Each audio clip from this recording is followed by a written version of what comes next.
was like, oh my God, like, oh, Dre, I don't want to sing this song. YouTube. But I want to hop on here because I want to talk about Surviving Compton, and I hope whomever is viewing that you guys will comment and chime in, because I'm not saying I was laughing at everything, but I was laughing mainly at the Twitter commentary that was going on, because oh my God, that movie rocked the world of so many millennials, okay? I was dying because there were people like the one chick I was talking to last night during the movie. She will be graduating from college in 2016. Okay, this year, I guess. Or did she say class of 26? So she graduated. So we know she was born like what, in the 90s? So of course she didn't know about the viciousness that all of us knew about Dr. Dre. Any of us knew. As if you watch, I forgot what the magazines were that we had back in the day. We had, of course, Vibe, which I think still exists. But there were some other ones. Right On and all these others. And you remember one of the things that came out about Dr. Dre years ago was how he attacked Pump It Up show host D Barnes. And that's why in one of my Twitter feeds, I was like, where is D Barnes? Because after he brutally attacked her and beat her up, we never really saw or heard from D after that again. That was the end of Pump It Up, if I recall correctly. Correct me if I'm wrong. And she was at the end. I don't know if anybody watched the Beyond the Headlines segment that Lifetime likes to do, but she was there and she was talking about that Dr. Dre was upset because there was a segment done about, it was supposed to be all about NWA, but the producers and the people who were doing the editing edited so that Ice Cube would come in and basically slam NWA.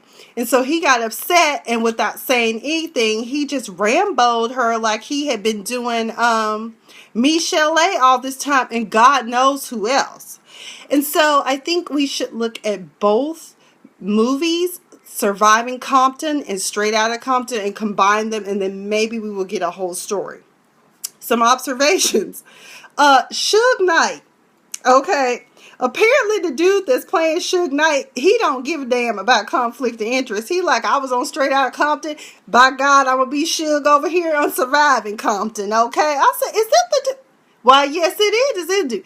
And the dude that played Tupac, I was mad as hell. I was like, y'all could have hired my baby to come down there and get some coins, because he looked just like Tupac, okay? Y'all could have had him in the movie, because dude's eyebrows and nose was extra, okay? I was like, Tupac's nose was like a straight arrow, okay? And there's some people trying to hate Tupac. He don't look like Tupac. I was like, whatever. Try getting followed in the streets, okay? Sometimes people think I'm Michelle Obama. Okay. No, true. But, Michel'le had an interesting upbringing. From what I gathered, because I wasn't fully engaged in the movie, but from what I gathered, she was raised by her grandmother, who was kind of like Tina's mama, like, just take the beatings and get paid. And I was like, no, Mimi, you don't let your daughter, just a grandbaby, sit up there and get her ass kicked every day for a check. We don't do that. No. Because Tina's mama snitched on her when she ran away. She was like, yeah, she down here. I'm going to have fresh meat in my freezer in the new car. Thank you, son-in-law. Click. I mean, and that's what a lot of people were saying. It was like an Ike and Tina relationship. And Michel'le was young, dumb, and naive, basically, when he got hold of her. And one of the things she did say that she enjoyed about Dre, and it is most unfortunate that many a female have fell for the okie doke, the good stroke value. That 800 credit score like stroke value. Okay. And that's what it sounds like. She said that what did he say? No, Michel'le said that Dre was a great lover. but he gave her no respect. And Suge Knight, on the other hand, didn't require a lot of sex, but he gave her opportunity. Tamiko, yes, he did. He did an open letter apology to all the women he had hurt. And like Michel'le said, he know where I am. He could have found me. He could have came and apologized to my face. I mean, there was one scene where even I was flinching and jumping. And that was when he came in that one night and he jumped in the bed and just started going ham on her. Like he Rambo'd her. Like pop, pop, pop. Like 1, 2. And then started crying. I was like, oh my God. Why are you crying? Why are you crying, Dre? Why are you crying? Why? You the one hitting on her. That hurts. Oh. Yeah, Tamiko, yes. Her grandmother did say that she realized that she was wrong she said, I've been misguiding you and misdirecting you all this time. But, it's really sad. And some people are like, well, why did she stay? And why didn't she leave? It's not as easy. It's not. People think it's black and white. People think you can pack up and leave. People think that people know about the resources that are out there. There's a lot of fear and loathing. There's a fear of being murdered. There's a financial problem. Will I ever get back on my feet again? I don't have anywhere to go. People will judge me. I'd much rather take this black eye than to be homeless or to have to depend on the kindness of strangers. So it just was really interesting. And for her to be as talented as she is, I'm not going to say was, she is very talented. And there is no reason why Michel'le should not have been as big, if not bigger, than even the likes of, I think they were saying like even Whitney Houston, because I love Whitney. Whitney was a great vocalist, but Whitney was not a writer. Michel'le wrote that stuff. I mean, Michel'le, well, let me put you this. Michel'le probably could have been just as big as Mary J. Blige, because Mary J. Blige writes some of the best songs when she's going through a painful situation. And there's something you should know, No More Lies. All of these hits that she had, were basically products of the pain and strife she was going through when dealing with Dre. And then, she painted Jerry, the manager, in a very positive light. He was like a father figure. The other members of NWA knew that Dre was crazy and that he was wrong. And you showed how they were concerned too. Like Eazy-E was calling her, telling her, you need to get out of that situation. What are you going to do? You need to get out. Jerry got her away from the situation in a way that he got her on a tour with MC Hammer. And she went out on the road. And for the most part, she didn't have to deal with Dr. Dre, except for when he would do those pop-up visits, I mean, it's just very interesting. Now, there's 3 sides to every story. I'm not going to fully judge Dr. Dre based upon a movie that Michel'le did, but let's be real. He didn't even really utilize any of the females that he ever worked with in Straight Outta Compton. It was like that was written out in the narrative, but there's too many of us alive to know that Michel'le was an intricate part of not only NWA, but remember that's how she got her start with the World Wrecking Crew. What was it? The Worldwide Wrecking Crew. When they were talking about before you turn out the lights, okay? And she didn't even know what that meant either then back in the day, because she was so young and naive working down there to the Mays department store, aka Macy's as we know it now. But it just really was sad, and it really makes you think that. And then she went from one bad situation to another. She even considered, when she was getting ready to have Dr. Dre's baby, which that was another interesting part of the story before I wrap up her life with Dr. Dre. When she was pregnant and they were in a hotel room, when he found out, he's talking about, I swear to God, if you weren't pregnant, I would drag you or beat the shit out of you right now. And I'm just like, why? So you can restrain yourself if she's pregnant, but you can't restrain yourself when she's not. Like, Nucka, how'd that go down? Let me go over here to my Twitter feed real quick just to see what else happened. Um, I also will say this about Dr. Dre, and they, one of my friends was like, "What rumors?" I was like, everybody know that what Tupac then when he left Death Row Records, there were rumors about Dre's sexuality. And I'm not saying that I know it to be true or a fact, but to me, a lot of times when there are men that are so violent like that, either they got mommy issues, childhood issues, as in they were molested, or they're at war with their sexuality. That's just one of my theories about it, and I've always had that theory about it, that there are times when there are certain men that lash out, that will beat the dog shit out of a woman, but will cower in a corner if a real man steps to them and tells them, they're gonna whoop your ass. Okay. And then a lot of times it's because he doesn't want to be what he knows he is. I don't know if that's true, but I'd heard that. That's not the first time that I'd heard that. And even I have been in and out and around people in the industry, and that's something that has been a rumor that has been going around for a while about Dr. Dre. So I could see that as a viable theory. Let's see. What else happened?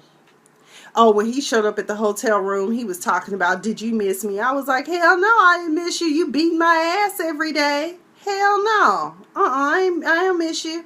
And then when she was in there, he treated her just like she was his child. Like, like you would snatch a kid up if they not acting right. And I was just like, everybody saw it, but I'm like, y'all shouldn't. Well, everybody should have done. They should have jumped. They should have jumped and beat his ass. That's what Jerry and all the rest of them should have done. When he came at her in that booth, I jumped in too. Now there was a moment when Michel'le was just trying to lose herself. I think Suge became her knight in shining armor. Dre was out on tour and abandoned her and their son and left them with no money, no keys to the car. I'm just like, what man does that? And to me, that's not even a man. That's petty, and that's childish, and that's, excuse my language for lack of a better term, that's a bitch ass move, okay, for you to do that. Not to mention, he was going to ask her what kind of mother is she, and then you firing off firearms in the house. Like, what? Who does that? So Suge Knight, he couldn't believe that in the end, Michel'le ended up with Suge Knight. My whole thing is, you didn't make it hard for her not to want to leave. And Suge Knight gave her everything that she thought she would ever want in a man. Protection, security, seemingly loved, didn't require a lot in the bedroom. He told her up front he was married. But at the end of the day, that's who she ended up with, and had another child, this time a daughter, who is very cute, by the way. I don't know if y'all saw that after. She's a cute girl. The son they had is, Marcel is 25. I noticed it throughout the movie that she said that he never really seemed to acknowledge their son by his name. So, and I know Dre has issues with like his kids anyway, because like his namesake has real issues with him. I don't know, what is it about these rappers and their kids? Because 50 Cent's oldest son and him go at it from time to time on social media. So, Suge Knight came in. Michel'le came to Dre and told her that she needed help. And when she realized she needed help was after somebody got in the house and shot the house up while they were having a party and she was getting high and drinking. Okay. And Suge said, "I can help you." He was like an angel, a savior for her, because her life had been hell. And so she got to rehab, she got some help, recorded an album, asked Suge when the album was going to go out. He didn't commence to slap her, but then at least, and I said, well, at least Suge said, "I think you too little for me to hit you." I said, praise God for being too little, girl, right then and there. You should have gotten out. But hey, it is what it is. We all know Suge ended up going in and out of jail. He went to jail, left her in charge. I said, hell, for $30,000 a month, I will be your secretary. Okay, whatever you tell me to do, I'm going to do it. I ain't going to kill nobody. But you know, I will write some checks and sign some contracts. I will read that shit because I ain't going to jail behind any type of illegal documentation. But, you know, for $30,000 and some Nation of Islam brothers to watch out for me, okay, I'm cool. Pass the bean pie. I guess he did continue to hit on her at some point once he got out of jail.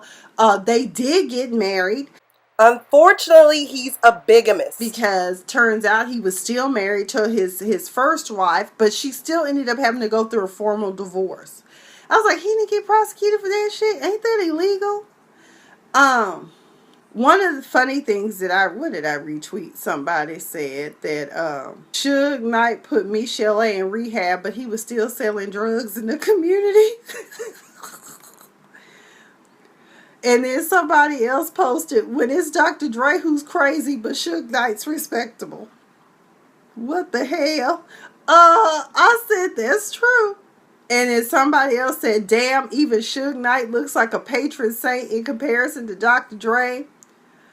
Suge Knight was more of a gentleman than Dr. Dre, who knew. Somebody said the dude that keeps playing Suge Knight might as well change his name to Suge Knight. So I don't know. Tell me what you guys thought about this film. I feel bad for Michel'le, and the sad part about it is that she relied on the advice of her grandmother to advise and guide her, because the signs were all there. I mean, we all know them. We've dealt with these men. Some of us have. You know, they got baby mamas popping out the woodworks. They sneaking and creaking. You being disrespected in your own home. Women telling you just Molly the maid. Girl, and you still there? Why? Run. Leave. Girl, put them Nikes on and run. But either way, I think that's all I got. But Surviving Compton, beyond the headlines, that gave a lot more insight into what all went on. And you know, it's just really sad. And I hope that this is Michel'le's time, because she has a great voice. To have that squeaky voice, and all of a sudden you got this, ooh, and you're just like, what the hell? And you're talking like this, and it's like, oh my God, like, oh, Dre, I don't want to sing this song. But then you have this something you should know, something in my heart. I was like, heck. Okay, I'm sorry. Y'all know I can't sing, but you know I do be trying though. But either way, that's all I've got on Surviving Compton. I want to talk about Young and Van Zant too, because that's another dysfunctional family. I know Dawn had said something about she wanted me to talk about that. But anyways, let me give my shout outs real quick to everybody who I see that joined. I know there's more of y'all watching. It's just for some reason I can't see who all it is. So thank you, Crystal, Dawn, Karima, Sharon, Cheryl, Auntie Lou, Derwin. He's finally watching it. Child, get ready, brace yourself. Some of that stuff is cringeworthy. It don't make no damn sense how Dre did her. He didn't have to beat on her like that. Let's see. My sis Tamiko joined. Freedom, Wendy. Hey, Soror Misha. So nice to see you, darling. Girl, we just wrapped up our conversation about Surviving Compton. Do you have any comments for us about it before I shut this video down? Because I got to eat, and then we got to talk about secrets and lies after I watch it. Because I know you people on the West Coast and Central Time Zone going to get it before I do. But that's all I've got. Child. Oh, Cheryl, you haven't watched it yet? No comments. I feel sorry for Michel'le too. I do. And some people are, oh, she was stupid. She was dumb. No, she just didn't know any better. And you know, when somebody shows you who they really are, believe them. Run. I can honestly say I have been down that road, and it only took one time for me to be like, okay, this is the last time somebody ever put their hands on me. If you ain't hugging me or wiping a scrape, if I done injured myself or something, no, nah, boo, you gotta go, you gotta go. Oh well, hell, if I still got an audience, let's talk real quick about Yana Van Zandt. Child, Dwight and what was her name? Thalisha. That was a dysfunctional family. And I was like, oh, where these houses at? I need to move wherever they are because they look nice and lush and green. It was Atlanta, as it turns out. So Dwight and Thalisha have been in a dysfunctional relationship. It sounds to me as though they got married too young. They got married at kids at like 18, 19 years old. And they had children. He stepped outside the marriage. Dwight is a child. That's another one. And when she said in episode 2 that she was afraid, I was like, had he been putting his hands on her? Because he seemed like the type that would get high and drunk and then start beating on her. The kids, that one kid, I don't know if y'all caught this, but I was like, girl, you wrong for that. She told that 17-year-old, she talking about, you hot. What did she say? Something about you insulate yourself because I see you have a lot of padding. I said, you know what, Ilyana, I'm gonna need for you to stop. But she probably does. She probably eats her way into to safety, into security. And so I was very concerned. And then the 21, 22-year-old, the one that they kicked out, I was like, that ain't a good feeling when your mom and daddy are cold-blooded enough to kick you out as a young adult, not quite ready to fly. She was in a car accident, and the daddy would not let the mother come to see about her child. And that's your child too, daddy. You should be running to help and protect her.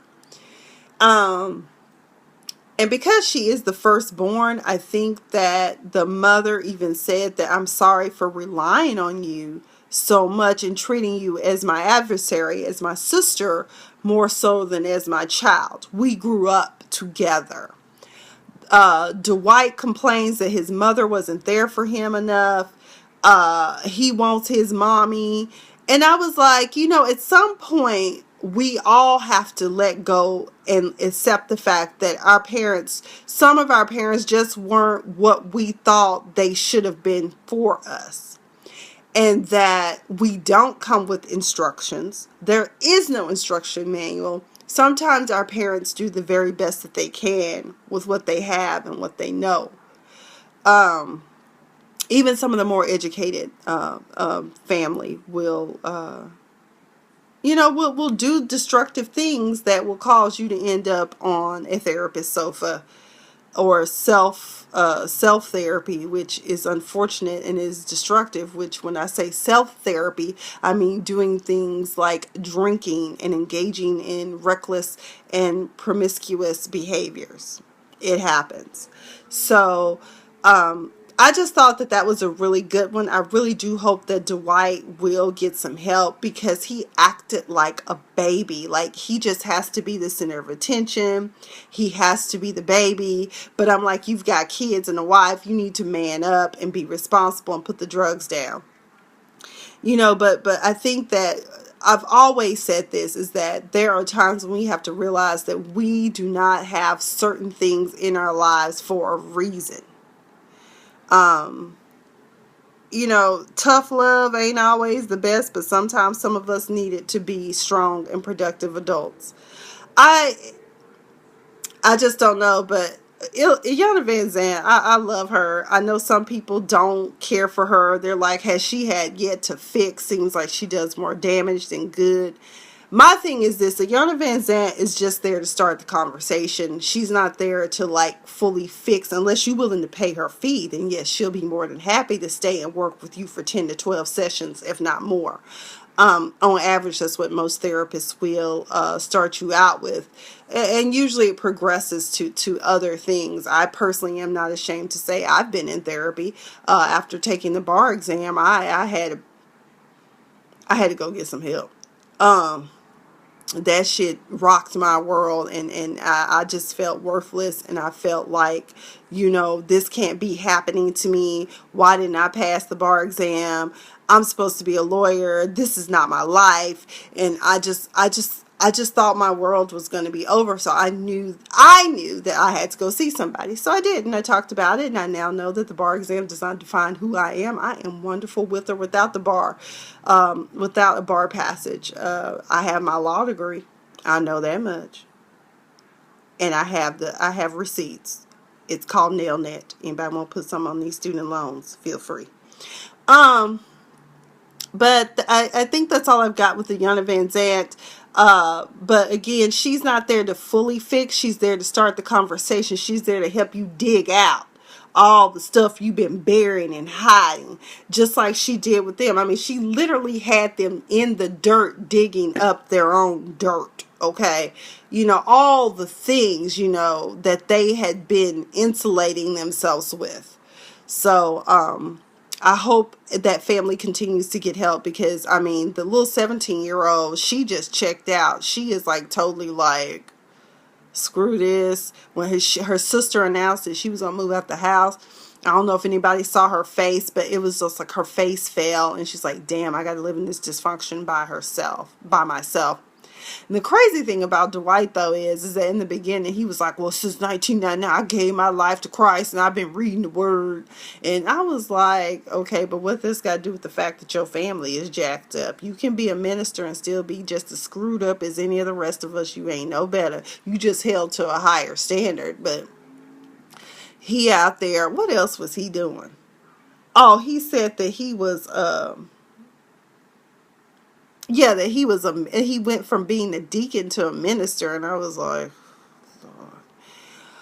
Child, we fall down, but we get up, amen. But I think that's all I've got. I'll probably do a more extensive review. But anyways, comment down below. Let me know what you thought about Surviving Compton. And also let me know if you are watching Ayanna Van Zant's Fix My Life. What did you think about the 2-part episode with Dwight and Felicia and their family in Atlanta? Anyways, I will be praying for some of you. I had a nice long conversation last night with one of my friends that is going through a similar situation. As divorce time has come. So, because the spouse don't know how to act right, and they want to put hands on people. So I'm just going to be praying. Y'all pray for my friend as well. I don't put people's business out there. Y'all need to know who it is. Just pray for them, okay? That's all I've got. Everyone have a great night. And